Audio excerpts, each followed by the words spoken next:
Give us a gun and send us all off to war.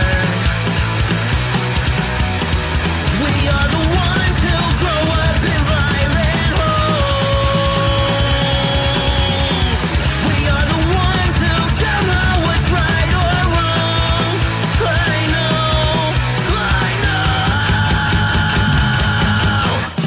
We are the ones. We are the ones. We are the ones who were born into war. We are the ones. We are the ones. We are the ones who just don't give a fuck no more. No more. We are the ones who don't know why we're losing score. Give them a badge so they could send us to the morgue.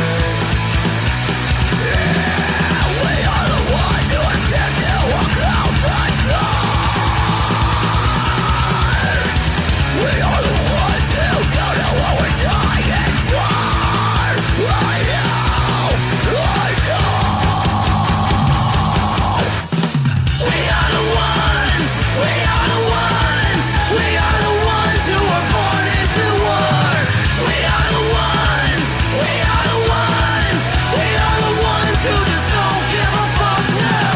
We are the ones. We are the ones. We are the ones who were born into war. We are the ones. We are the ones. We are the ones who just don't give a fuck no more. No. Get off his fucking neck. Let me shoot you.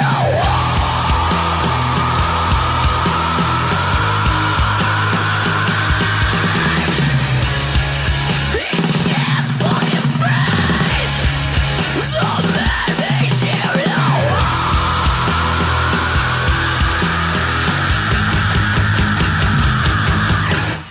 We are the ones. We are the ones. We are the ones who were born into war. We are the ones. We are the ones. We are the ones who just don't give a fuck now. We are the ones. We are the ones. We are the ones who were born into war. We are the ones. We are the ones. We are the ones who just don't give a fuck no more. No.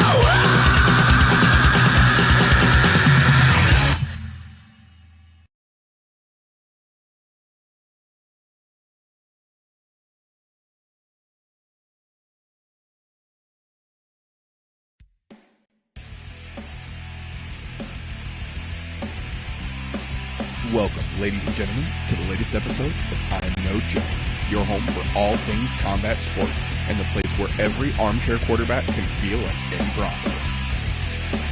The views and opinions presented on the ImNoJoe channel belong solely to the person expressing them, no one else. If we say it, that means we meant it. That being said, this show does contain adult themes, adult content, and general shit that you shouldn't be letting your kids intake. Be advised, viewer discretion is recommended. Proceed at your own risk. You've been warned.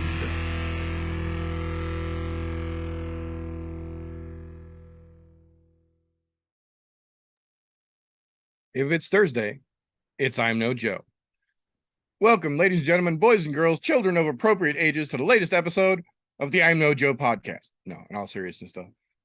First and foremost, before we get into anything this evening, obviously, nobody wanted this outcome, but it was kind of the one that was most foreseeable. So, want to give first and foremost our condolences and our thoughts go out to the family of everyone involved in the Ocean Quest submarine accident. It's a shame. Nobody should have to fucking deal with that shit, and now they do. So first and foremost, thoughts go out to those folks involved. That being said, It is Thursday. It is the I'm No Joe podcast, the show where every armchair quarterback can feel like Eddie Bravo. We do have punchy, kicky talk to get into this evening. It might not be the most exciting card of the weekend, but hey, it's a hangover, so that's kind of what we've come to expect, this being the International Fight Week hangover, as it were. So we have got all sorts of international fuckery to talk about. But before we get into all that goodness, first and foremost, gentlemen, how the hell are you doing this fine evening? Another lovely Wednesday is gone. We're into Thursday and one day closer to that weekend. So past that halfway mark, and we got something to talk about. So I guess there's something. There you go. I love how Golf T put that. That's exactly how I feel. Closer to the damn weekend, and we got some fights to talk about. I'm excited for the fucking weekend, not necessarily the fights. But we're gonna have a good fucking time tonight. I agree. So, as we like to do to kick things off around here, first and foremost, we are not doing a recap show this season. The interesting things that pop off during the course of the weekend, we try and throw a quick little live reaction short up. I'm trying to keep basically where I'm at right now so you can see the TV behind me, and I'll zoom in to show the replay, the thing that I'm talking about, so that way you guys understand the crazy thing that happens over the course of the weekend. But as is the case several weekends out of most, I would say, the news starting off this week ties us back to last weekend's fights. So first and foremost, to kick things off right up at the top, one of the fights that we talked about being potentially interesting last weekend ended up being cursed as we thought it was. Felipe Bunez, I believe is how he pronounces his name, has officially come out ahead of the race and owned right the fuck up the reason that his fight got called off against Zala Zumagulov last weekend was because he tested positive for USADA. He did not disclose what exactly he pissed hot for, but he came back for a positive supplement or a positive sample test and is awaiting the second sample test and the proceedings to follow through and owned right the fuck up to it. So luckily they managed to turn around and get Zumagulov back onto the card coming up this weekend. We'll talk a little bit about that fight later on, but nice to see Felipe Bunez come out and get ahead of things, much like the PFL big name that popped hot. Rob Wilkinson actually did the same thing this week as well. He came out, got ahead of it, said, you know, I've made some bad fucking decisions in my life and I'm a human being. So I'm going to try and get my shit together and get my shit straight and come back better than I was before and make sure that I do it the right way this time. So, you know, you can't commend a guy for using fucking steroids and getting hot, but you can commend a guy for admitting when he fucked up and owning up to it. So there is something to be said for that, I think. That being said, if you somehow live under a social media rock, you might not have noticed, but last weekend, the PFL event was popping for more than just the fights inside the smart cage. John Jones was there cornering Maurice the Crochet Boss Green, and Francis Ngannou, being the newest signee of the PFL, was of course there as well. And we got a face-to-face cage side front shit talking between Francis Ngannou and John Jones, actually nose to nose for the first time in at least 2 years, maybe ever, that I can recall. They've actually put them face to face like this.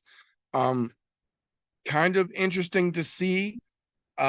John basically squeezed Francis's arm and talked about how big he was, while Francis patted John's belly and talked about how big he was as well. And it was kind of an interesting little back and forth, nothing really to be made of it, but the fallout, I guess you would say, from that was the biggest part to me. And the owner of the PFL, Ray Sefo, coming out afterwards and talking about, you know, hey, clearly there's still interest between these two fighters, and I have absolutely zero opposition whatsoever to doing a cross promotional matchup, having one of our lineal heavyweight, you know, top guys here in Francis Ngannou fighting against John Jones while he's still in the UFC, and then everyone can win. But that puts the ball in Dana White's court, and we know he likes to take the ball and go home when that situation arises. So we know the invitation is clearly open from Ray Sefo on that. But then he turned around in that That's what same really press sucks about that. We're gonna miss out on that amazing fight just because Dana White is fucking It's crap. Dana's fault. Yeah, it's Dana's fault. Talking about today, I saw the fucking news that the Zuckerberg and Elon Musk meme shit would do 3 times more than Mayweather and McGregor. He's serious about putting some fucking billionaires in an octagon that have no fighting experience whatsoever. Oh yeah, no, there's even more to some it. MMA training. Yeah, there's even more to that fuckery story that I'm going to get to here in just a minute as well. Yeah. Well, when Dana White would rather slap his wife than put on good fights. There you go. Power slap, baby. Fucking douchebaggery.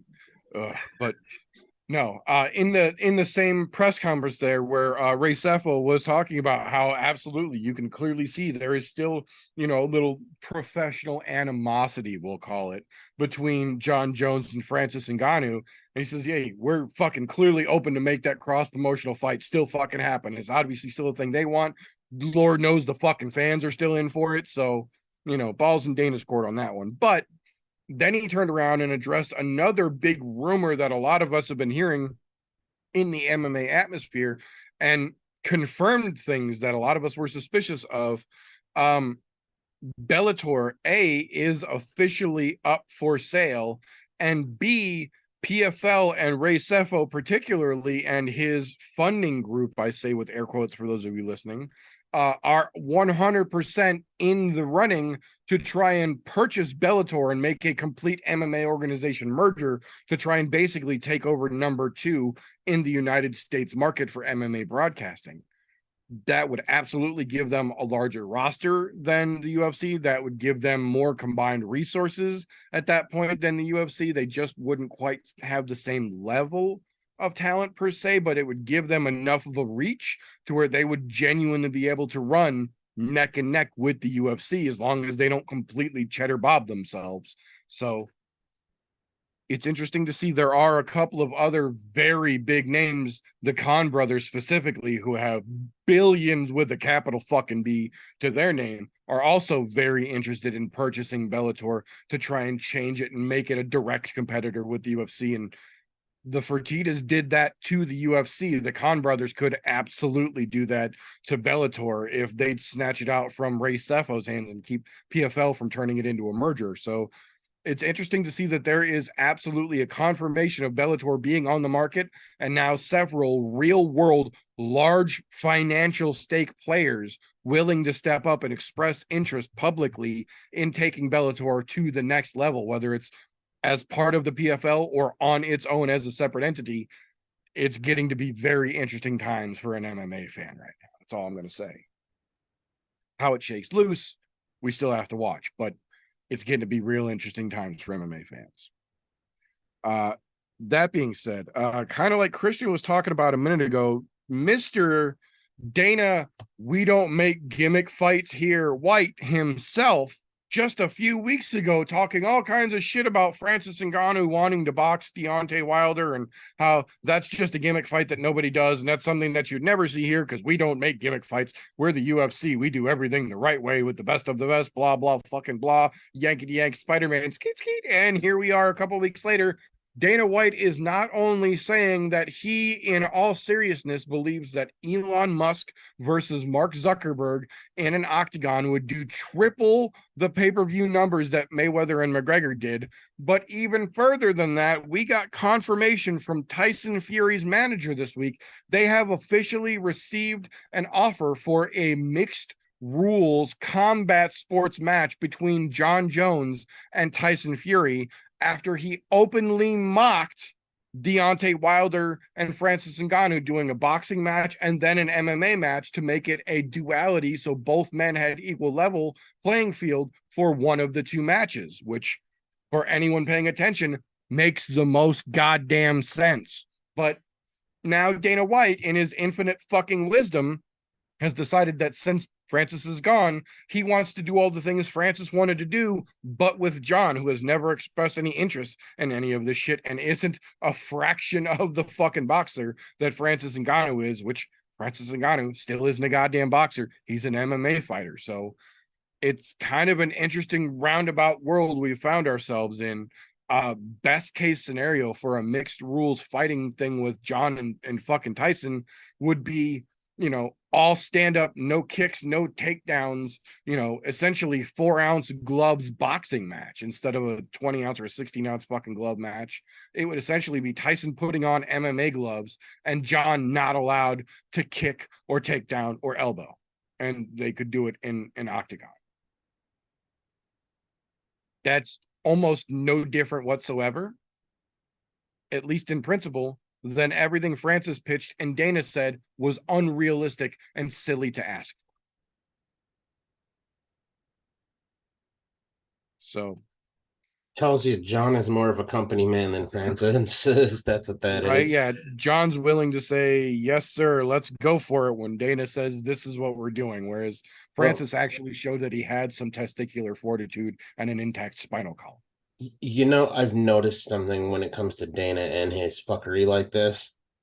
If it's somebody who is a company man, and I'm going to air quote company man because they're not necessarily, but they're willing to put on the big fights, the big shows, talk shit, sell pay-per-views, stay in the fucking news, good or bad. He kind of lets them do whatever the fuck they want, a la Conor McGregor in boxing. Fucking, Yeah. it's that same kind of concept. So, just saying. It is a little strange to see John Jones getting Dana White privilege. Yeah.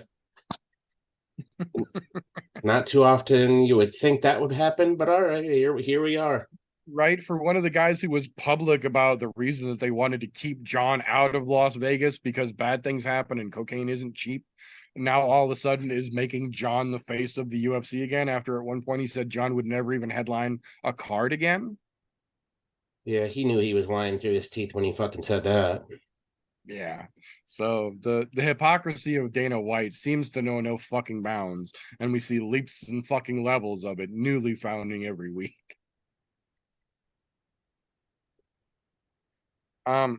That'll bring me to an interesting one here. I am genuinely not 100% certain on this, and if you have concrete, verifiable knowledge on this subject, please drop it in the comments once this video is live. Don't do it in the live chat. It won't do us any good. Wait till the show is done and YouTube reloads it. I will leave this up. Everything will still be there, I promise. Please come back and put it in the comments if you can find a verifiable concrete evidence on how this works. Since the James Krause situation unfolded, to the best of my knowledge, no major organization MMA fighter for any of the big four promotions was supposed to either them or their immediate family members, including spouses and spouses' direct family members, from what I'm understanding, are allowed to legally make a bet on that fighter. That means fighters can't bet on themselves, their sisters can't bet on brothers, their wives can't bet on husbands, fathers can't bet on daughters, everything that goes along with that, to the best of my understanding. And then we get last weekend's Bellator 297 card, which, to their credit, Bellator owned last weekend. Aside from the John Jones, Francis Ngannou standoff, the PFL card was not that exciting unto itself. But Bellator fucking owned last weekend in terms of fights. And after they were over, we got a very interesting tweet that, at least for a short period of time last weekend, kind of broke the internet. Anthony Showtime Pettis put down a $50,000 bet on his brother Sergio, who was the underdog defending his belt last weekend, and then won and showed his bet slip of a payout of $122.5 thousand. That seems like a pretty bold and blatant I bet money on my brother, and here's my bragging receipt. And absolutely nothing has been made of it since the conversation about his payout tweet went live. I don't know firsthand because I can't find a verifiable source in the actual verbiage that says who can and cannot, because as I understand it, Anthony Showtime Pettis, A, has his own fight promotion on Fight Pass, and B, from what I understand, is still an ambassador under contract with the UFC, even though he's not an active fighter, which would then make him a UFC employee. And Dana himself went off on a big fucking tirade about no UFC employee, all the way down to the goddamn janitor, is allowed to bet on any relative's fights. I'm wondering if the verbiage for that only applies to the UFC because it's been a UFC problem. Well, that's what I'm saying. Anthony, to my understanding, at least on an ambassadorship level, is still contracted under the UFC as an employee. What I'm saying is no betting on UFC fights. His brother is a Bellator fighter, so I'm wondering if there's that delineation between the two. That's why I'm openly inviting anyone who can find me anything that verifies what the actual verbiage of this is, because at least at face value, after this whole James Krause fiasco has blown up the betting world, and we have directly seen it impact some of the betting lines on a lot of big fights lately. And then you've got Showtime, who is openly flaunting a $50,000 bet on his brother. Maybe not the wisest of moves, but I don't know. I could be 100% wrong, and that's why I'm asking. If somebody can find us some verifiable context to the verbiage of who is and isn't allowed, and if he is technically still, though an ambassador, we know at the very least representative or tied to the UFC involving this betting issue, I don't know, man. It's a bad look at the very least. I get betting on your family, which you should always cover, but maybe not put it on fucking Twitter 20 minutes after he wins, you know? But Anthony never really was the greatest with discretion, to say the least, either. That being said, we have got confirmation from the Spider himself that he is currently in negotiations with an organization that he will not specifically name because they are obviously still in negotiations for his final MMA match to take place in Japan, which is essentially where his career really took off. It's not where it started, but it's where some of his biggest early highlights took place and got him the biggest recognition before he really was, quote unquote, the Spider Anderson Silva here in the American side of things. It would be fucking spectacular to see him be able to get a match that doesn't look like Floyd Mayweather versus Tenshin somewhere over in Japan, so we can actually see Anderson go out on his terms, being Anderson and the place that helped start him. I think that would be fucking awesome. So fingers crossed, no fuckery gets involved and everything lines out, and we get to see the Spider hang him up where he essentially started his fucking journey. I think that would be cool as shit.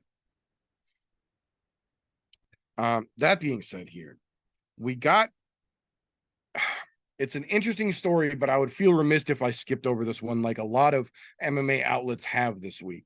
A gentleman by the name of, I believe he pronounces it Manuel Souza, has officially filed a lawsuit in Brazil against the PFL because he was a contracted PFL Challenger Series fighter, got his fight, went to a decision, did not get opted for a contract, got a secondary fight or a follow-up fight on the Challenger Series. While he was waiting for his follow-up fight on the Challenger Series, he got offered a spot on Dana White's Contenders Series. Can't do both. Legally was under contract for the PFL for the Challenger Series, had already competed once, had another fight already lined up on the Challenger Series. PFL would not let him out of his contract to go fight on the Contender Series. Now Mr. Souza is filing a lawsuit saying that PFL was preventing him from pursuing his career by not letting him out of the contract that he signed with them to fight so that he could sign another contract with a direct competitor to fight.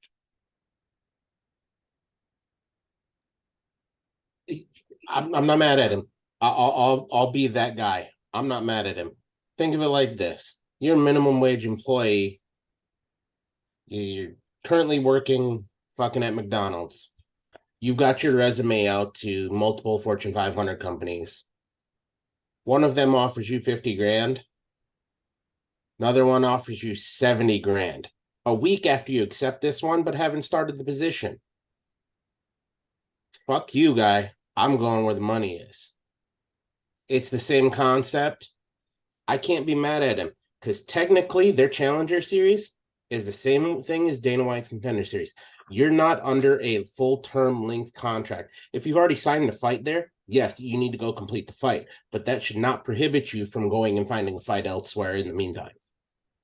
I agree. And I would think that he would have this clearly in the bag had he not signed up for the Challenger Series, already fought for them once, and literally had another fight on the Challenger Series lined up.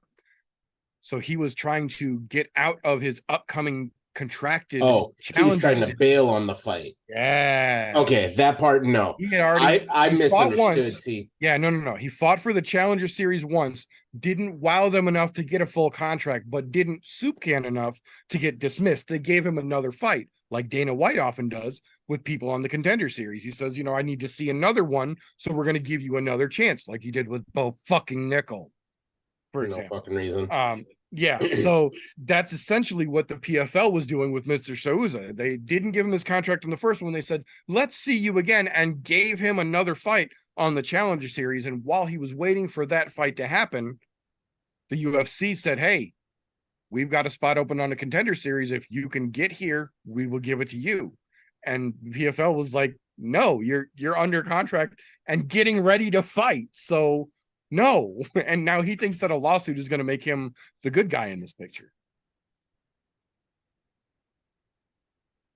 I don't think it's going to do what he thinks it's going to do. And subsequently, I don't think it's going to help him much with the PFL on the other side of that as well. So, and if Brandon Loughney and, you know, a dozen others are any indication, once that Dana White Contender Series door closes, they generally don't care to open it back up for you again. The moment is past, you know, it's time to move on, and Dana's pretty quick about doing that. So we'll definitely have to keep an eye and see how this one actually shakes loose. Once it maybe makes it to court, maybe doesn't. Who knows? This is crazy enough that it could go either fucking way, really. That being said, kind of I'll call it a thumbs up, thumbs down story here. On one side of things, it is nice to see athletic commissions actually having the slightest bit of actual sense of, I don't want to call it morality or decency. We'll just call it culpability, for lack of a better word. It was officially announced Devin Haney has been fined $25,000 for shoving Vasily Lomachenko during their face-off before their boxing match a couple weeks back. That's the thumbs up side of this thing. $25K for just a shove during a face-off at a weigh-in is a good fucking start to try and set an example so these guys will at least keep their shit together till they get in the fucking ring. The thumbs down side of this is that he was fined $25,000 on a night that he made $4.2 million. So that $25,000 fine is quite literally a fucking drop in the bucket, and he's going to wipe the tears away with $100 bills as he signs the check for that $25K fine. It's nice to see they're actually implementing some sense of, you fucked up, now you got to pay. Now it's up to them to fine-tune the punishment here, because clearly a slap on the wrist is not going to inhibit this behavior going forward. Yes, that is a punishment, and that is a good start, and I'm happy for that. But when you find a guy that on that very evening alone made $4.2 million and you think 25,000 is going to discourage him from shoving the next fucking guy that gets in front of him that he wants to look cool, you're a fucking mistaken individual, and I feel bad for you. That being said, speaking of individuals who are mistaken or were mistaken, we got confirmation from David Feldman, the head of BKFC himself this week. Alan Belcher, the heavyweight champion of BKFC, has officially been stripped of his heavyweight belt for signing an allowed boxing agreement to then turn around and come back to bare knuckle again and compete with whoever has the belt when he comes back. They allowed him to take a regular boxing match, and then after that match was signed, stripped him of the BKFC belt, but told him once he comes back, he can fight whoever has the belt to try and regain it. Come on, man. Come the fuck on. This is like the polar opposite of Yuri Prohaska vacating the belt because he's hurt instead of holding it for a couple of months and seeing if he can come back in time to not have to be stripped. This is the opposite effect of that. Alan Belcher was allowed to take a fucking boxing match. You let him fucking sign that contract to go put gloves on and take a match. And then stripped him of his fucking bare knuckle belt when he did it, but told him he can come back and fight for it again. That's just stupid, man. That's just stupid. And it makes your organization look bad, in my opinion. And I've talked to several other people who are not nearly as hardcore of a fan as I am. They feel the same way. How are you as an organization going to strip your fucking champion when you let him go take an outside the organization match and then tell him he can come back and fight for it again? Then what's the fucking point of stripping him? David Feldman, in his infinite wisdom, seemed to think that this was the move, so that's what they fucking did. A little bit fucking ridiculous, I would say, but BKFC gonna do what BKFC gonna do. Ugh. That being said, that will get us into the not the largest but very interesting stack of fight announcements that we've got since we saw you wonderful folks last week. First and foremost, at the top of the fight announcement list, so many of us have wondered for so long, and now we have the answer. We know where Kevin Lee fits into all this. July 1st, UFC Vegas 76. He steps in against Renat Fakhretdinov, that weird motherfucker against Kevin Lee's weird fucking style.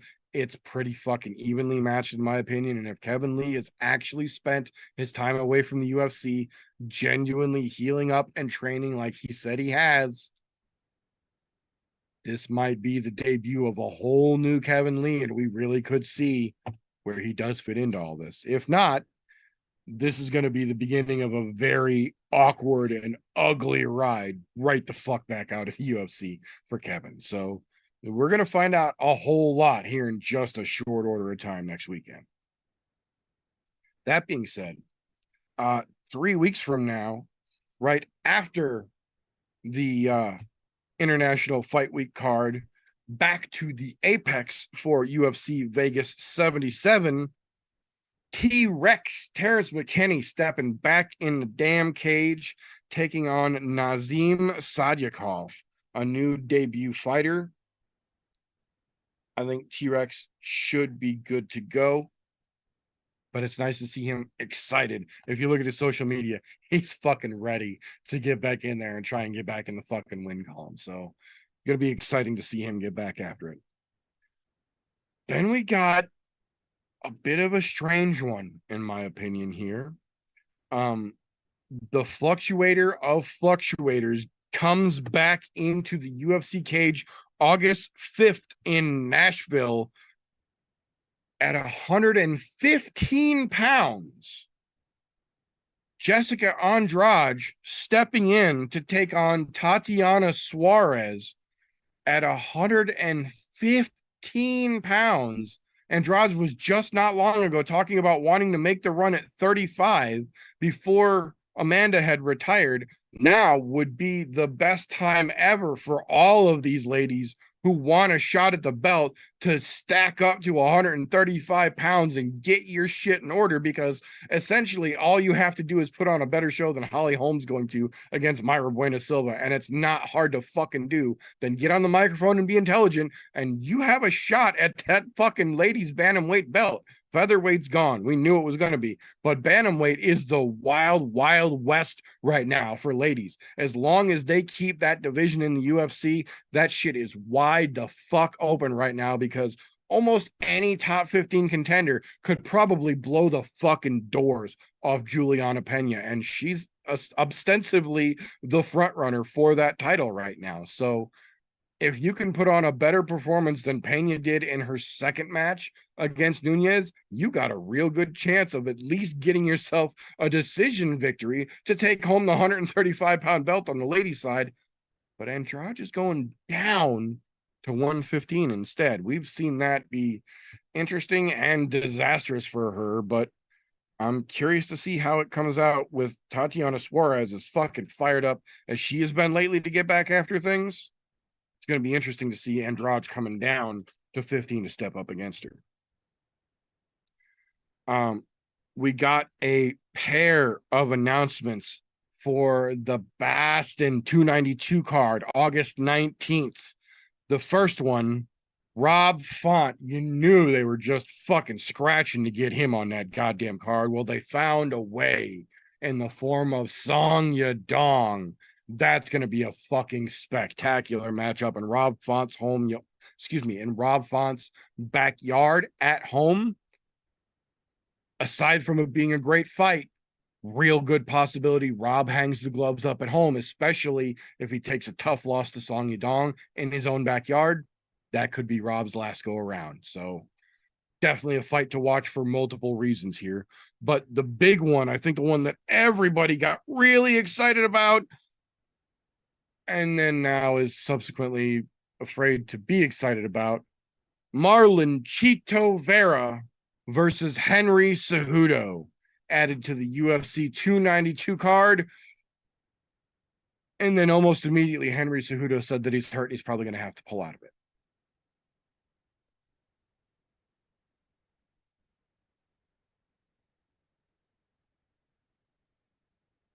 Not that it was the most exciting fight to begin with, but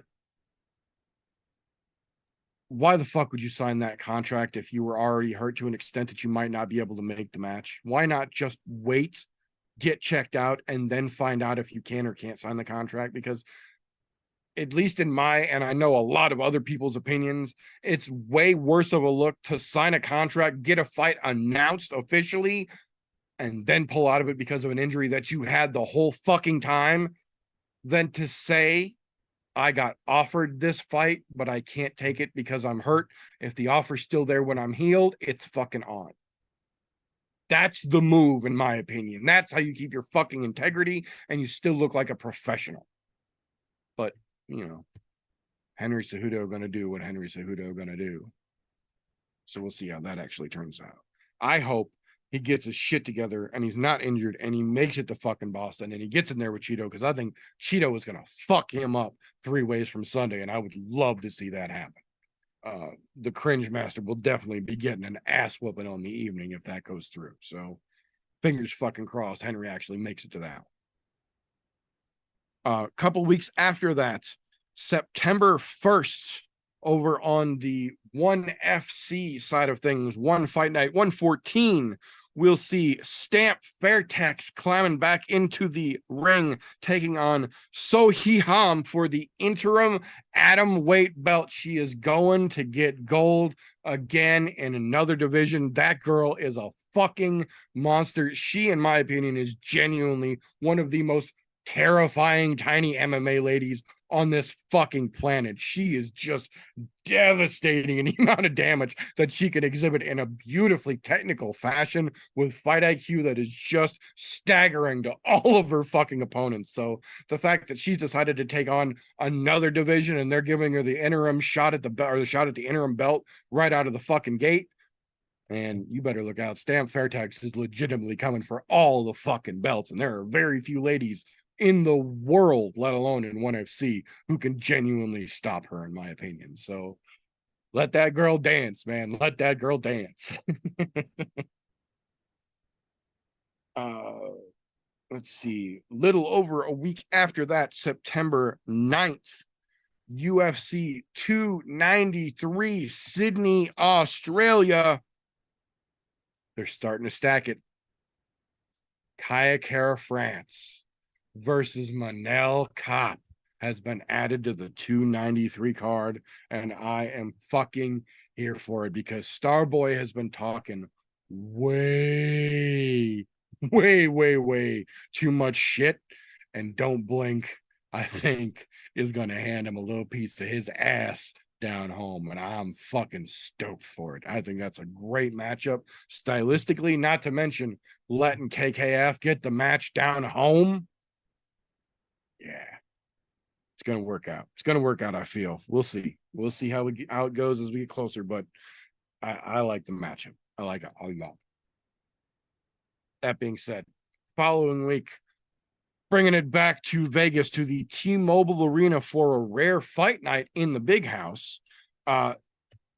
Lupe Godinez versus Sam Hughes. So they are trying to push Sam Hughes right out the fucking door. They did not give her much of a chance and do not seem to be interested in giving her much of a chance because the couple that they've given her, she has fucking squandered. So this might be the way that the UFC sends her ass right on down the goddamn road. And for all intents and purposes, I'm inclined to believe Lupe's going to get it done. So sorry, Sam. Looks like that's going to be a rough one. The other fight added to that September 16th. We do this live. Sometimes words are hard. September 16th, T-Mobile Arena card in Las Vegas. Fluffy Hernandez himself stepping back in to take on the action man, Chris Curtis. I fucking like it. Chris Curtis has had a bumpy go of things lately, to say the least, and Fluffy Hernandez has genuinely seemed to have gotten his shit together pretty fucking well. If he hurts Curtis real good, that could put him in a big fucking way moving up that ladder. So it's going to be interesting to see how that fucking plays out. Now, you've got a couple of not as fun pieces of news to round things out here, but that's the news, and I try and give you all the news that's important. So first and foremost, despite literally, was it last week? I think it was either last week or the week before. I can't remember now. Antonio Bigfoot Silva has officially unretired because he is, and I quote, 100% confident and convinced he did not lose his last match and is demanding a rematch to run it back. You know, the 10 matches before that in a row that he lost were legitimate. But this last one, the 11th one, that's the bullshit call, and he knows he won that. So he's coming out of retirement to demand that fight back.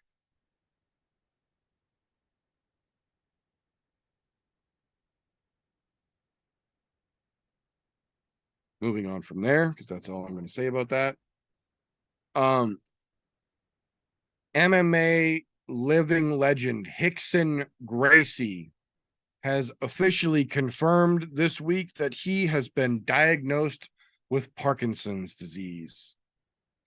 Probably the single greatest outlook I have ever seen anyone have. When given that news, he said, and I quote, "This was a gift from God telling me it's time to slow down."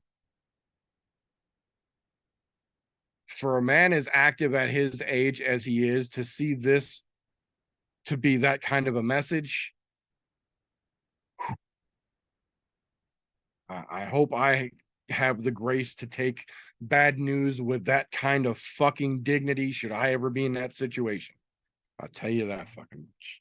Rickson is a fucking man of men.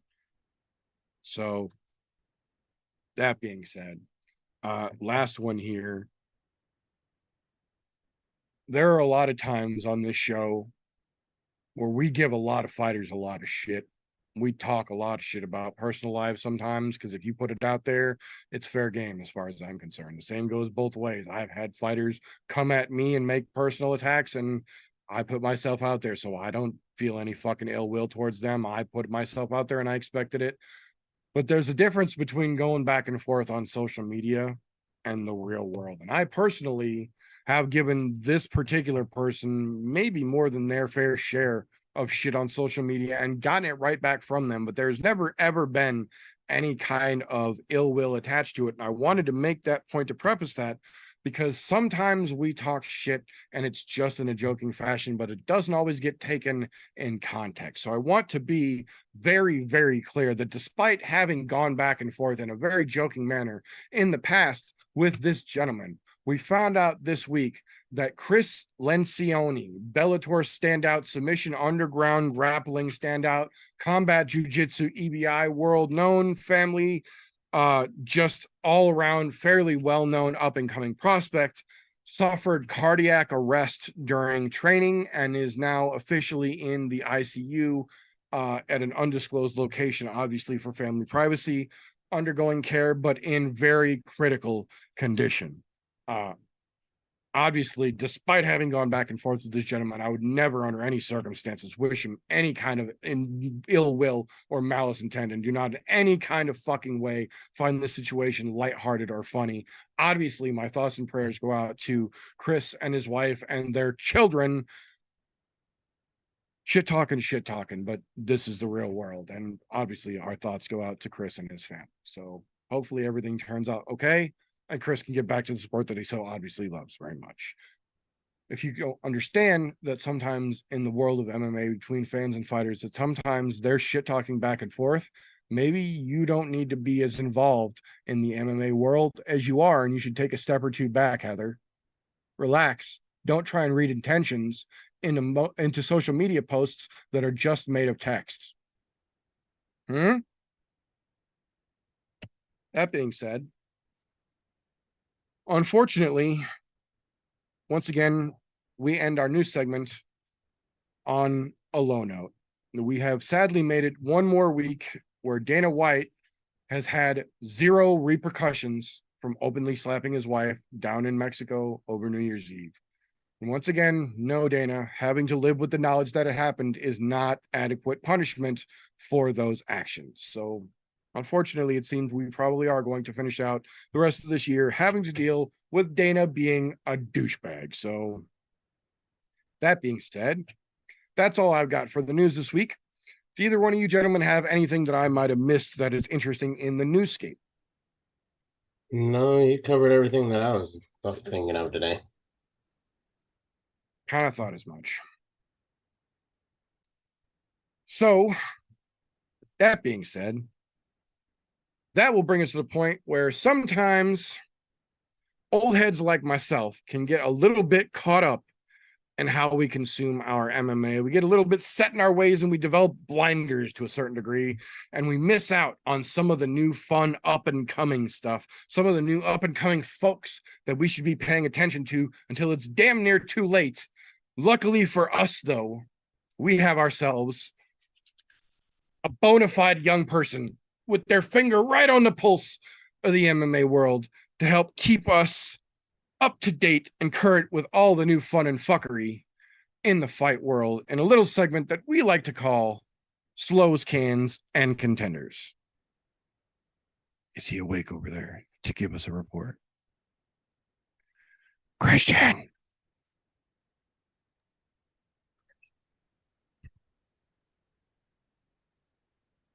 You gonna make it? Sure. Sunshine. Hands in.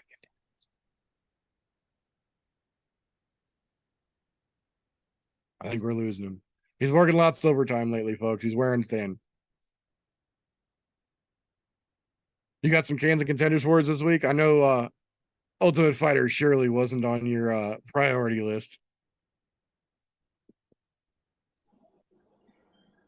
Yeah, I did, did get some down this week. As for the contenders, that I'm looking for this week, you got Trevor Peake, undefeated kid out of Alabama, serious knockout power. Looking forward to him again this weekend. You got Tatsuro Taira, another undefeated guy. Matush Rebecki. We'll see what he's doing. I'd like to throw Jillian Roberts in the contenders this week. Still a young girl, Get one against Tabitha Ricci and throw her back into that situation. She can climb her way up for a title. The biggest one for me, though, is Ilya Topuria in the main event. He beats Josh Emmett. He's literally stepping his way up as the next in line to challenge Volkanovski after Yair Rodriguez. There's not really a lot of contenders in the featherweight division. So, Cans, honestly, I want to say it's a good thing to me, anyways. I don't know about you boys. It'll be fun to hear what you say. I didn't have a ton of cans this week. I don't think it's the greatest card, but I don't think it's the worst or not. It's like that in between. There's some decent names. It's going to be decent fights. It's just like in between fucking kind of week card. So I got a kid making his debut, Jose Mariscal, throwing him in the cans. He's coming in with a 13-6 record. Been back and forth. He's won his last few fights, but been really back and forth in his career, coming in and making his debut. This is one of those situations the UFC just picking a guy up last minute to get somebody in there. Two Trevor Peaks facing this week. It's going to make Trevor Peak look really good. Just like Zalga Sumagulov. I think Sumagulov is going to look really good against the kid he's going against. Got Jamal Emmers in the cans. I think Jamal Emmers is going to be made a fool of going against Jack Jenkins this weekend. And then you'll be 2-3 in the UFC. Probably going to get cut. He's always been back and forth himself. And then I got a fight that I'm throwing into the can side this week. Cody Brundage versus Cedricus Dumas. Just check the fight. I liked Dumas when he came off the Contender Series and shit, but then immediately after he comes out, domestic violence situations, all that. Can't root for a guy that wants to beat on women, no different than fucking Dana White. So even if the kid gets the win over Cody Brundage like I think he's gonna, you got to throw his ass in the shitter just the same. All right, move on to you guys if you got any cans of contenders for the week. Oh, I'm in 100% agreement with you on that. Fucking throw that whole goddamn fight right in the trash can. I don't like Cody Brundage. I have not since he came into the UFC. He's been an absolutely just underwhelming piece of shit. And then anytime you've got a wife beater, they get fucked. I'm still of the mindset, if you beat your wife, your children, anything like that where domestic violence charges occur, or domestic charges don't even have to occur. If I hear about it, boot their ass the fuck out. You should not get paid to fight when you're beating on children and women. Get fucked. You get in a street fight with a dude, whatever. At home, no. Your hands should never be fucking used. I'm going to keep the rest of that to myself because I don't want to say something that may get this channel removed from the internet. So we'll leave it at that. But yeah, complete cans, both of them. The other one I do want to throw in there is I'm right there with you with the Jamal Emmers. I think when you've got a creepy Uncle Jack Jenkins over there, because that dude just reminded me of creepy uncle in the best possible fucking way. Yeah, He's got a tough road ahead of him there, Jamal, and unfortunately, you go to the cans for that. One other can that I'm sure not a lot of people are going to agree with because it's going to be my outright can, and I don't care if people agree or not. Neil fucking Magny.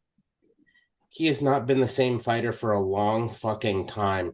He's lucky to still have a goddamn number by his name in my opinion. Don't get me wrong. I did like the Neil Magny of old, but we're not talking about the Neil Magny of old. This is the current version. Unfortunately, I think he's on his way out the door. Phil Bro's got a test ahead of him. But if he passes it, he's right in there in the numbers. So, going on the other side there, the contender side of the house, God, I want to fucking punch my own self in the mouth for this. Macy Barber. I want to punch myself in the mouth for this for one reason. I love how she absolutely fucking thrashed Julian Pena for the bullshit fuckery that she pulled when the goddamn whole retirement thing happened. And that automatically puts her in contender status for me. I don't give a fuck if she wins or not, but you know what? I will be the first one to say I still don't like Macy Barber, but I fucking love that she did that. Because that shit needed to be said by more than one person. Throw that bitch under the bus. You can't talk shit about somebody as they're fucking retiring. Amanda Nunes would still fuck her up. That's all I'm saying. But now for an actual contender, I'm going to have to go fucking back down the card a bit here. And I'm looking to fucking one Zumagulov. There's something about those Uzbeki fighters that I fucking like a lot. Those guys are some tough sons of bitches. And knowing they got him back on the card after having the bullshit fuckery happen last week, fuck yeah. Let's go. Run it. Well, that and Zumagulov said himself, since he's gotten a new haircut, he's already run 2 fighters out of the ring and never even had to step in to put the gloves on himself. So Zumagulov with the new haircut might be the new mythical fighter unlocked. There's a good possibility, man. I like him to begin with. Are you saying there's a possibility of a new Power of Mullet style coming? I'm just saying Beatles version Zumagulov might be the new thing. Because if you look at his profile pic now, that boy got Beatlemania. Watch out, pictures from Abbey Road are coming. Right? No, I absolutely agree with quite a bit of what both of you gentlemen said. That fucking Cody Brundage and Cedric dumbass can just be thrown right out the fucking window. Take them both to the fucking shed and just rip their contracts the fuck apart and get rid of both of them. I don't need either one of them in the organization. I agree wholeheartedly. I do have a pretty clear contender and a can this week, and I think it'll help balance things out and kind of bring right back to the ship a little bit here. So for my contender for this week, I would be remiss if I didn't take on our fucking boy here, David Onama, the Missouri man, back in action to try and get the ship on the right course and get things back the way that we've seen him capable of doing. I think Gabriel Santos doesn't pose a fucking problem to him. I think it's going to be a good fucking matchup, and I think Onama comes in and just kicks ass and takes names.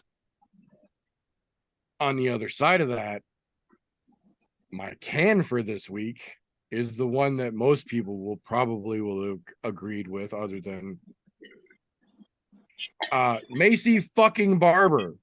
I love Amanda Hebus, and I know that she is not a world breaker, but talent wise and fight IQ wise, I think that she's going to get more than what she's capable of handling this weekend.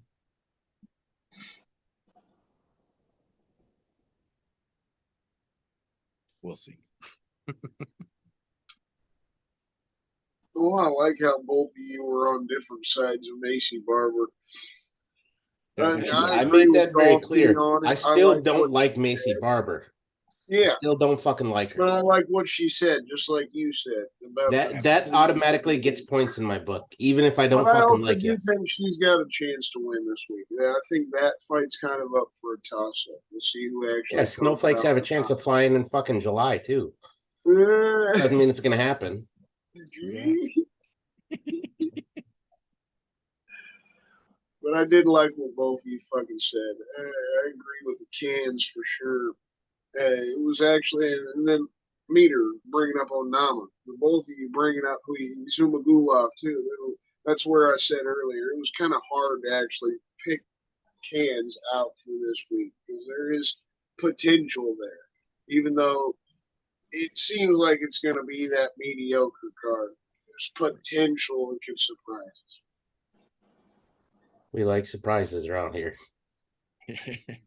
We're getting used to them, whether we like them or not. Yeah.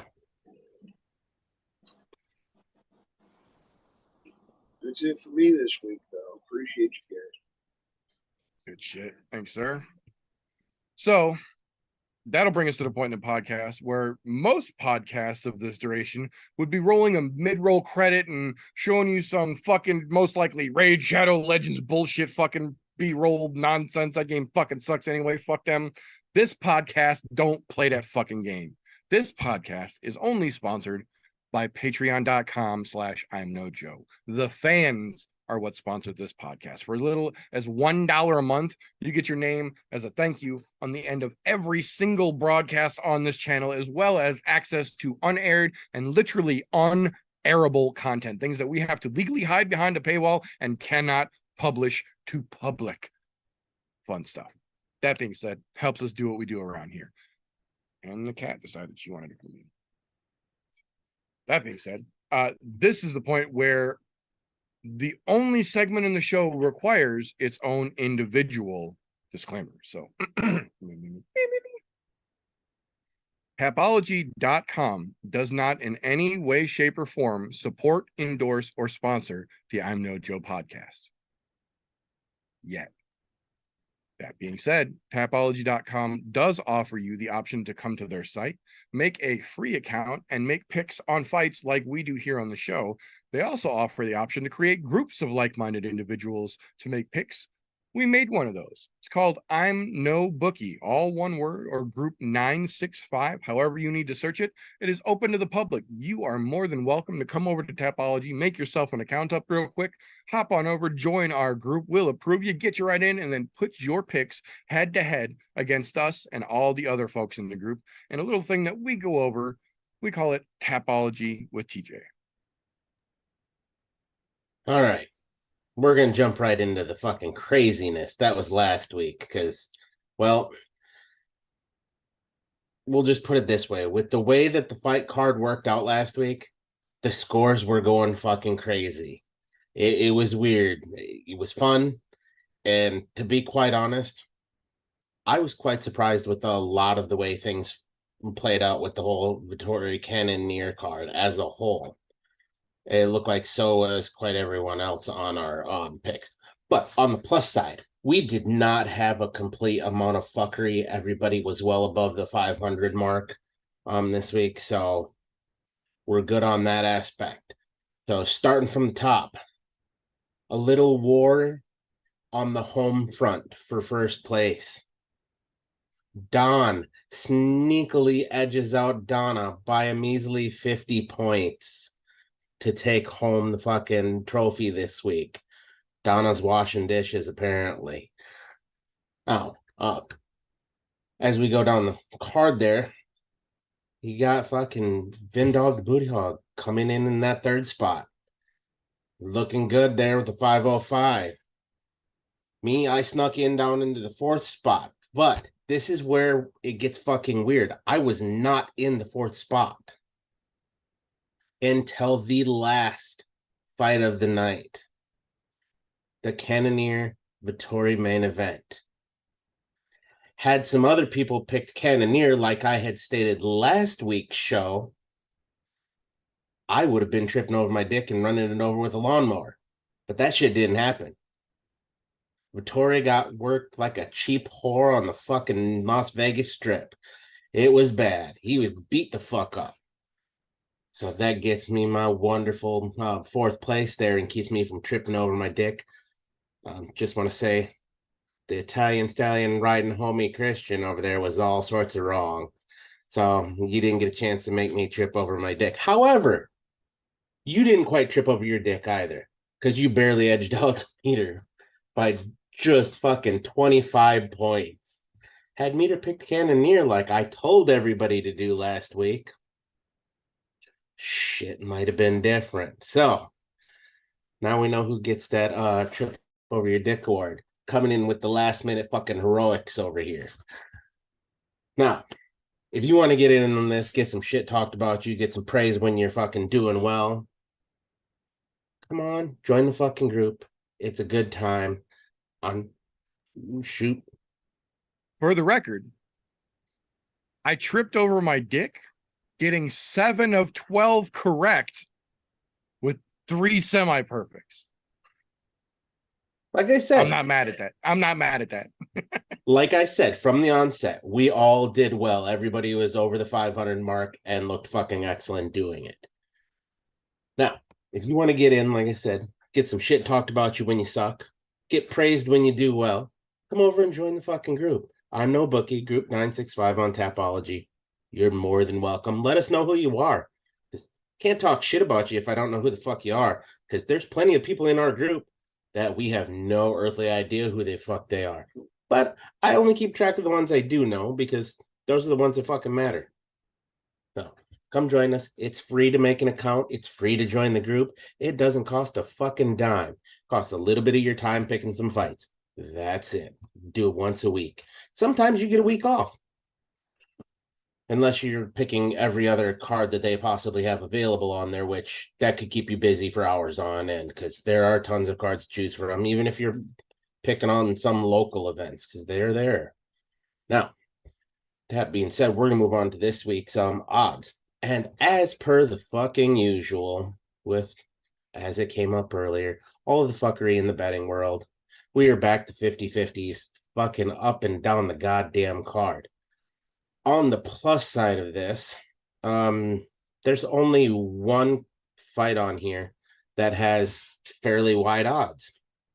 And I say fairly wide odds because they're really not all that wide. They're getting pretty close to being wide, but they're not. And that is actually the main event of this weekend's card, and EmmettVsTopuria and Josh Emmett, where they have the Josh Emmett higher ranked coming as a plus 275 underdog, and EmmettVsTopuria coming in as the lower ranked fighter at a minus 350 favorite. So there's something to be said about that. Josh Emmett definitely has a fucking puncher's chance in that fight. So he's not a bad pick because he does have knockout power. So just remember that. One other one I did want to bring up there, because the odds are kind of close to about that wide. And that would be the Wellington Thurman and Randy Brown fight. Got Wellington Thurman coming at a plus 200 underdog to nobody's surprise on Randy Brown as a minus 250 underdog or favorite, excuse me. But everything else, basically coin flips across the board. You do have Trevor Peek and Victor Martinez. Peek coming in as a minus 275 and Victor Martinez is a plus 220 underdog. But other than that, everything's coin flips. Hundreds, 150 either way. Nothing exciting in the fight world. This is one of those ones where you make a crazy fucking parlay bet that probably will not work out, but that might be your best bet on making any fucking big money, is making stupid parlays. Chances are they don't work out, but hey, you know, it's there for you. So just look at it this way. Again, either the UFC is doing a great job of lining up fights, or the betting world is fucking afraid still. Yeah, I'm taking column B on that one, but you know, we've been wrong before. We'll see. We'll see. That being said, this weekend, although it is International Fight Week, Hangover, there is an interesting smattering of punchy kicky to be had over the course of the weekend. First and foremost, for all of you full-on sun-worshipping lizards, first thing at the ass crack of dawn at 7:30 a.m. Central Standard tomorrow morning, just a few fucking hours from now, one Friday night, because it's on the other side of the world, Fights 22 takes place with Arjun Buller in his newly signed contract, renewing him as the one heavyweight world champion, puts that belt immediately on the line this morning, tomorrow evening, wherever the hell you're at watching this, listening, against Anatoly Malikin, one of probably his toughest challenges to date. There is a smattering of great combat sports, Muay Thai and MMA across that card. Aside from that, but there is a heavyweight title fight at the peak of that card, if it is something that's going to get you up and watching it. That being said, for the rest of us normal folk that try and consume our MMA when the sun goes down for the most part, tomorrow evening, kicking off at 5 p.m. Central Standard, is PFL 6, their, I believe, final regular season event with the 55ers and the welterweights, the 70s and the 55s.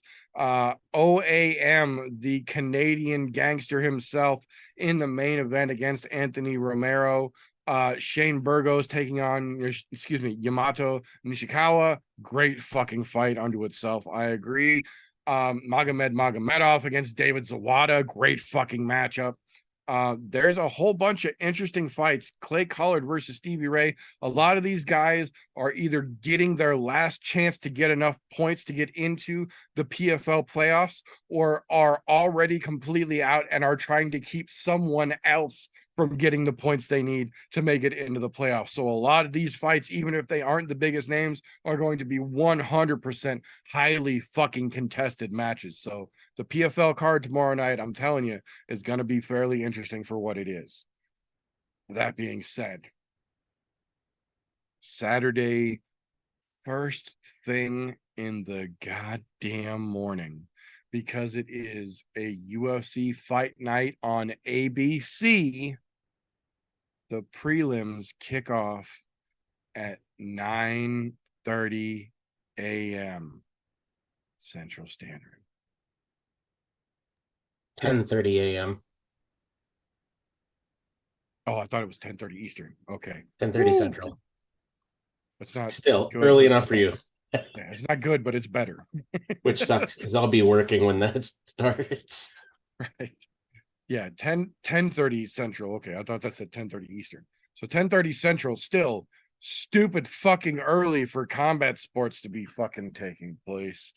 Main card they're saying is going to kick off at 2 p.m. We'll see how close they actually get to that. I bet it's even earlier. ABC is going to try and just fucking steamroll run them through. We'll see.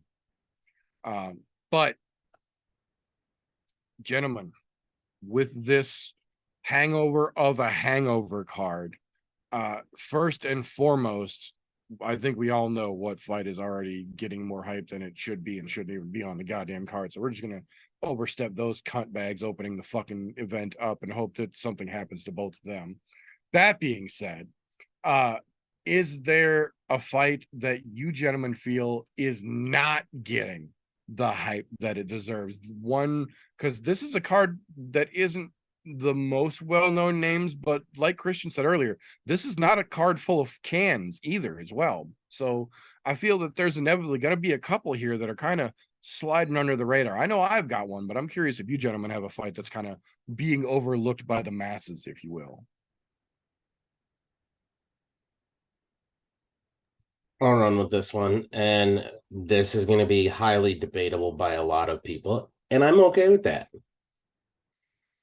I'm down with the Walrus slap fight in Austin Lane and Justin Tafa.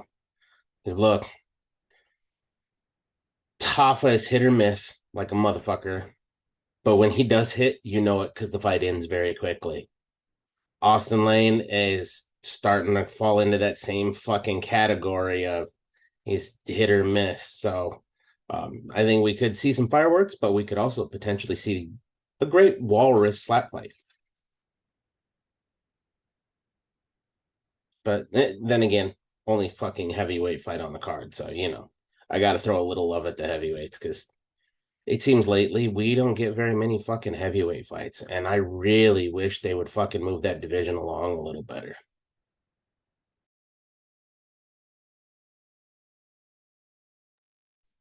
For me, I'm going to go with the Brendan Allen Bruno Silva fight. I feel like that hasn't been talked about for shit. I know he was originally supposed to fight Jack Manson. That was going to be a main event. This fight isn't the co-main event, anything like that. Nobody's been talking about it. I think Brendan Allen's going to run through Silva, And that's impressive as fuck because Silva's got 20 finishes all by knockout and TKO. So, I mean, he's going against a serious fucking striker here. And Allen's got the ability to stand up and strike himself, but he's also got the fucking ground game. And he's looked really good in his past few fights. It's not the fight that he was going to get, but it's still an exciting one for me. I feel like it hasn't been talked about enough. Yeah, no, I absolutely agree. That one's 100% flying under the fucking radar of the vast majority of folks that are talking about the fight this weekend for damn sure. I'm gonna go with a little bit different one here. We touched on it a little bit earlier. Jillian Robertson versus Tabitha Ricci. How Tabitha Ricci has a number next to her fucking name and Jillian Robertson doesn't at this point boggles my fucking mind. And if you just look at the social media of the two of them alone, Tabitha Ricci is out doing CrossFit games and fucking around, and Jillian Robertson is working on her fucking jujitsu, working on her striking. She's in the fucking gym every goddamn day doing something, trying to get better. She's not somebody to be taken lightly on her fucking bad days, but now she's coming in here with a chick who's literally just ignoring her and doing CrossFit games instead of actually training. Man, I would definitely be screaming Wu-Tang at Tabitha Ricci because you better protect your neck this weekend, sweetheart.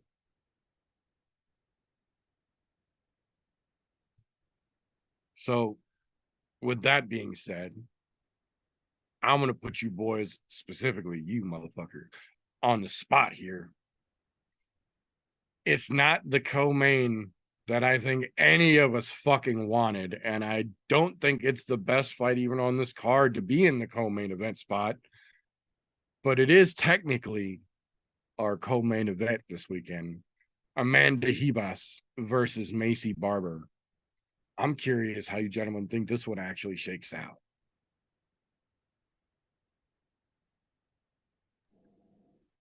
I feel like, you know, if we were going to have that segment of the overhyped shit, this is that overhyped fight. It's in the overhyped spot. I'd be fine if it was on the card, even the main, you know, side of the thing. But having this as the main event is just a questionable thing for me. And it's really just because I don't think Amanda Ribas has that much talent.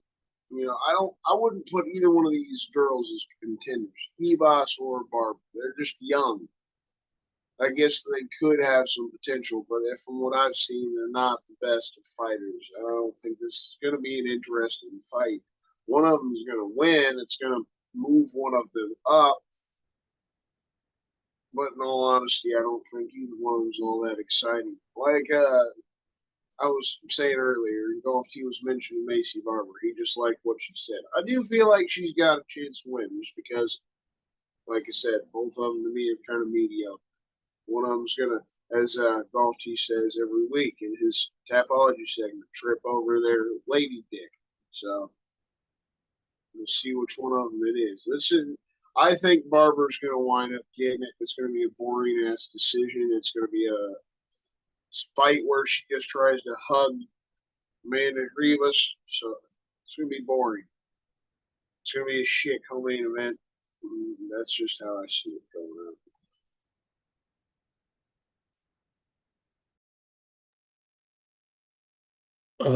This is probably going to be the most boring fight on the card. I'll call it that right off the get-go. To be honest, I don't think either one of them are worth their fucking weight. I don't think either one of them have a spot with having a number after their name. But yet here we fucking are. Again, I'll say it again. I do not like Macy Barber. However, I do love what the fuck she said about fucking me. Because you know what? Fuck that bitch talking shit while Nunes is laying her gloves down. She can rot in the fiery depths of hell for all I care. That doesn't mean I'm rooting for Macy Barber. I'm also not rooting for Amanda Ribas. What I'm kind of hoping for this fight is that some shit fucking happens and it gets pulled and we get a different co-main event. Because to be honest, this ain't it. If you want to bore people to sleep, have them walking out of the arena before the main event, This is a good way to do it. To be honest, this is a toss-up. Both of these girls are nothing more than fucking decision machines. Neither one of them gets finishes. And to be honest, Macy Barber's only on a streak because of the people she's fought since she got fucked up, since she fucked up her knee, and they've kind of slowly let her build back up, which is fine. She's fucking young. She's 25 years old. She has a lot of life left to give for the fight game. Hebus, she's been hot and cold. She's either on fire or she fucking gets her ass whipped. There's no middle ground for her. So, to be honest, I can't call a winner on this. Yeah, I want to say Hebus is going to win because I don't like Macy Barber. But I also want Macy Barber to win after the shit that she fucking said to fucking about Pena. But I still fucking hate Macy Barber. There's something about that girl that fucking rubs me wrong. And I never thought I would ever say that there's a girl that could rub me wrong, but she's the fucking one.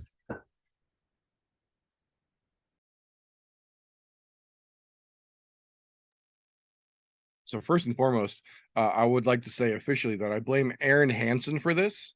The best way I can describe this fight is it's the gooning of the UFC card this weekend. If you don't understand that term, Google it after the show is over. After the show is over, from your work computer, I encourage, not your home computer. But this fight is edging us so goddamn hard for the main event. I think the main event's going to be fucking spectacular, but we'll talk about that in a minute. I think this is going to be a fight that is completely made up of, oh my God, no, oh my God, just over and over and over, because this is a matchup of Amanda Hebus with fairly decent jiu-jitsu, average striking, mediocre defense. And then Macy Barber with decent wrestling, average striking, mediocre defense.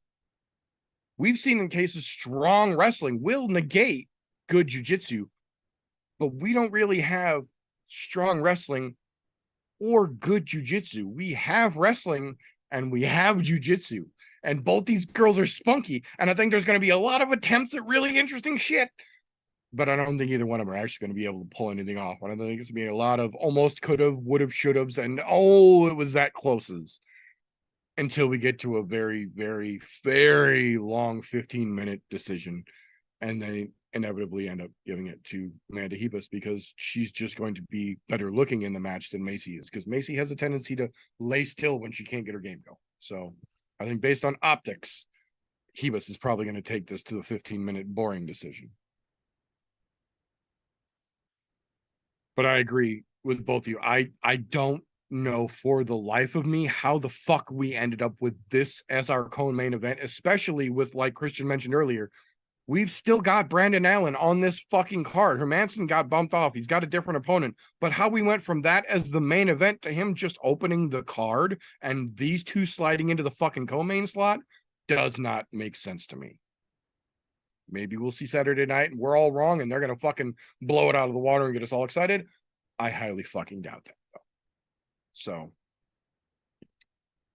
that being said, the name on the marquee, the faces on the poster for this weekend's main event, Ilia Topuria and Josh Emmett.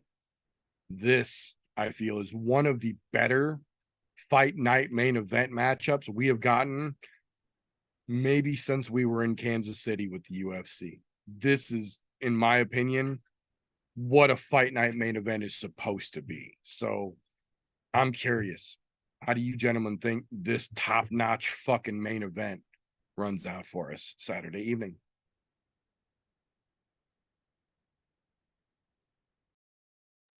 Oh, this one's gonna be fucking wild.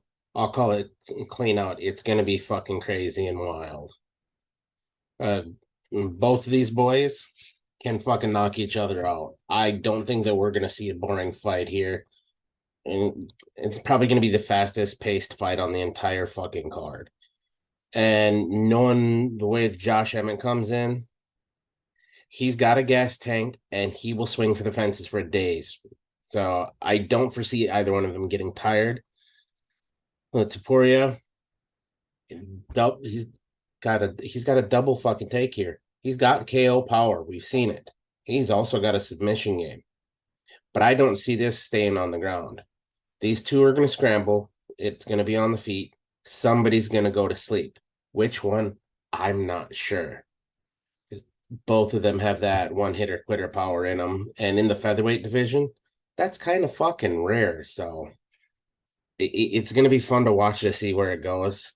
But all I can say is fireworks. Thank God, after having something that can actually rub you wrong, you finally get something worth your fucking while in the main event. If there's anything that, if you don't want to miss anything on the card, don't miss this fucking fight. The rest of them, sure, might fly by night. There might be something cool. But this one, this is the hot fucking ticket for this weekend. It's the only one, to be honest, really worth paying attention to. Thank God. I mean, there is a plus side to this starting so early. You're gonna have time to go to the bar afterwards because this will be done by 5 o'clock at night. You'll have time to go have dinner with your family. It won't fucking cut into that. You can go have a 6-course meal at your local Italian joint or fucking something like that. Let her rip. Hang out for this one. You don't have to watch the other shit if it's too early for you. There's replays on ESPN Plus. That's what that's for. But don't miss this one live. This is going to be the one that's worth it.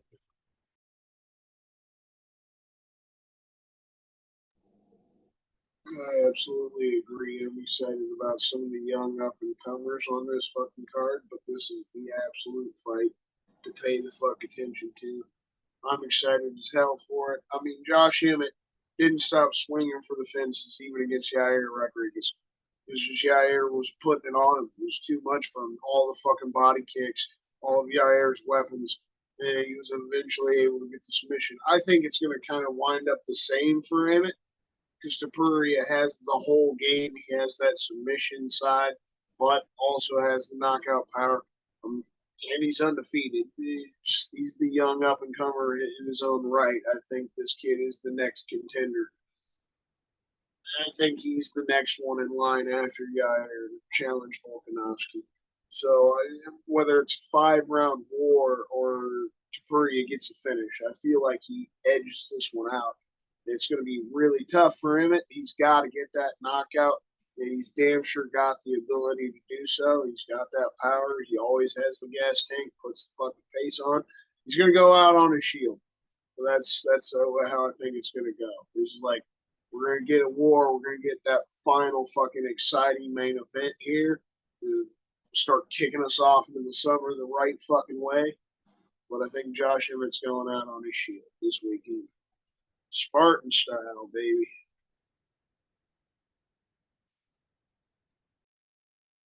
Yeah, I am inclined to agree with you, gentlemen. The strange thing about this matchup is that this is one of those rare occurrences at featherweight where both of these guys legitimately have the ability and have proven it that if they connect with that one right shot, they can shut the fucking lights off for anybody. The big difference, in my opinion, for this weekend here is gonna be the road miles. Josh Emmett, for as strong as he is, has been at this for a long fucking time and has actually mentioned that he has contemplated retirement several times in the last year or two. That's a big factor coming into a main event fight like this. And then you look across the cage from him, and to quote a goofy fucking Brit, hand sanitizer boy, he's nothing to be played with. Ilia Topuria is as dangerous as any fucking featherweight in the UFC, in my opinion. He is absolutely well-rounded. He's got great fight IQ. He's got submission. He's got striking. He's got grappling. He's a full, legitimate, well-rounded threat. I like Josh Emmett. I really do.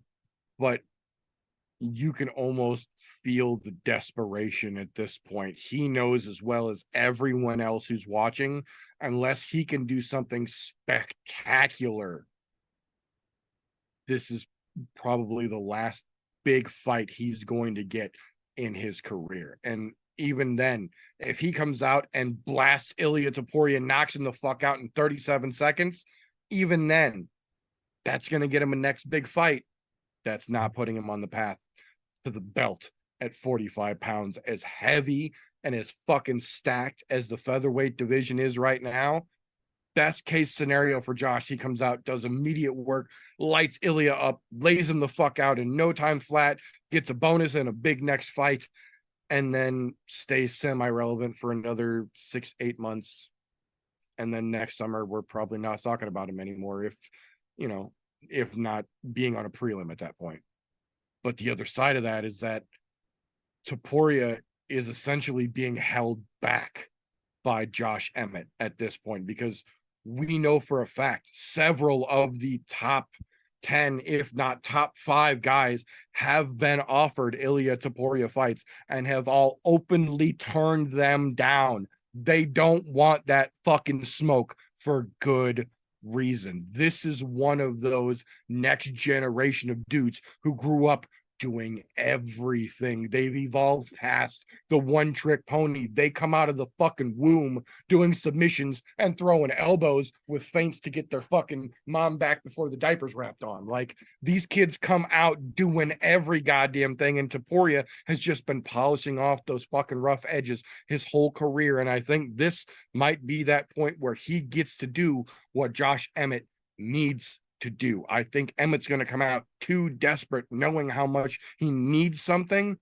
and it's going to leave Topuria all the openings that he needs to just put him down. I think Christian's got it 100% right. I think we get a Spartan send-off this weekend. I think Topuria is going out on his fucking shield staring at the rafters, man. I think Ilia puts him down.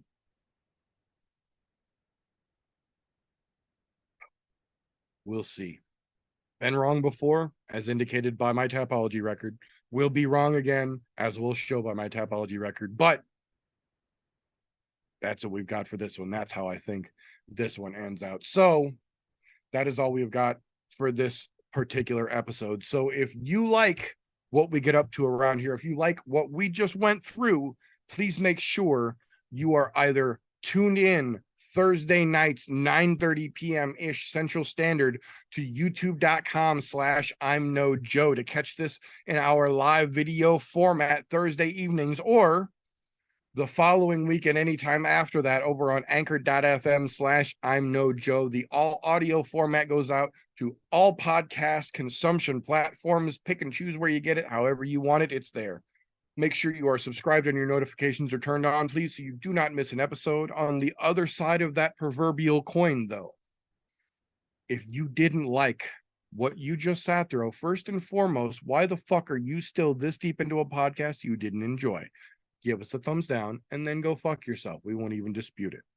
But that being said, when the show's over, that's not the end of things, because tomorrow morning and pretty much every Friday morning over on Spreaker.com/SlowBake and Contemplate, that sumbitch right there and his contemplating booty hog of a partner get after their own podcast first thing tomorrow morning, so you can go pick up their fun time show. All the links for those gentlemen and their show are all down here in the description, as well as the link to their very own channel on the ImNoJoe Discord server. Hop in there, say hi to them.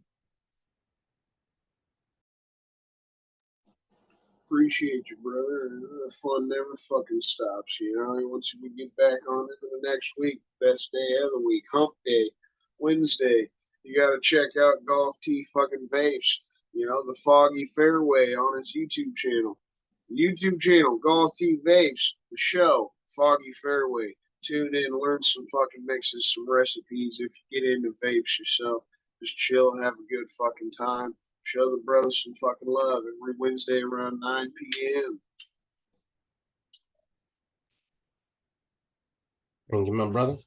Now, if you weren't aware, outside of the kicky punchies that we talk over here, the meter does more than one thing. In fact, the meter does do many things.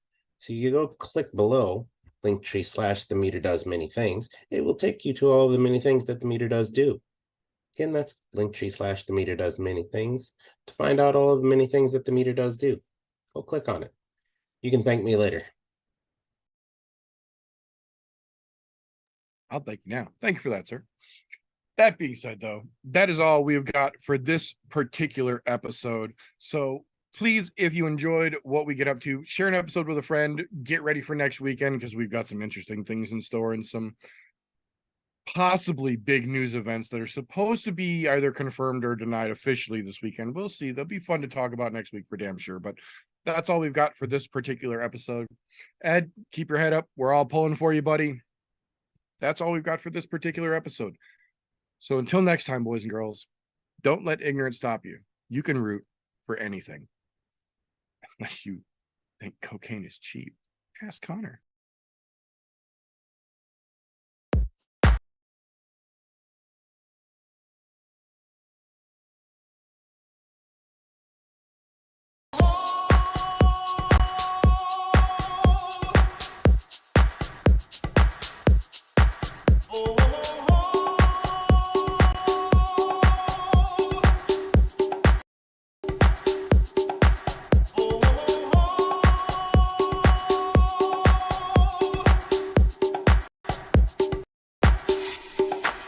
Everybody was kung fu fighting. Those kids were fast as lightning. In fact, it was a little bit frightening.